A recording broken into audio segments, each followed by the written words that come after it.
Hello and welcome to an update on e-scooters and micromobility accidents with me, Sarah Prager, KC.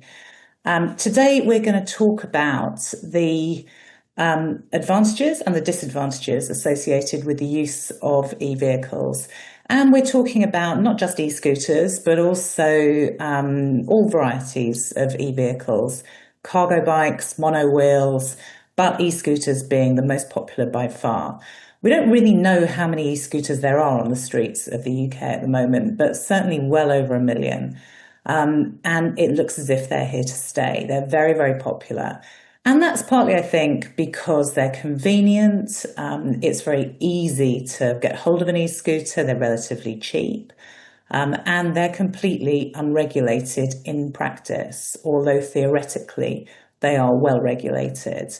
We're going to look at the problems that are associated with that gap between the theory and the reality of regulation of these types of vehicles. The UK government itself seems to be quite conflicted about whether or not, as a matter of public policy, they want to regulate e-scooters.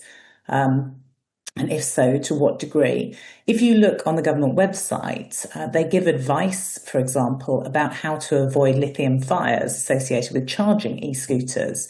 And on that website, they say that they're a very popular and very useful form of transport.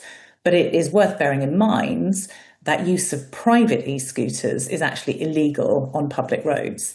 So the government seems to be a little bit confused in itself as to whether or not it really wants to regulate these e-scooters or whether it wants to encourage their use.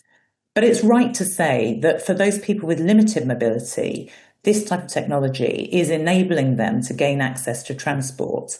And so it's a good thing from a disabled access point of view for some people, but for others, for every person with limited mobility who is benefiting from using this type of technology, you have someone with, let's say, a partially sighted person who might find them difficult to deal with, negotiating things like abandoned e-scooters, which have been left on the pavements, which we see up and down the high streets of the UK at the moment.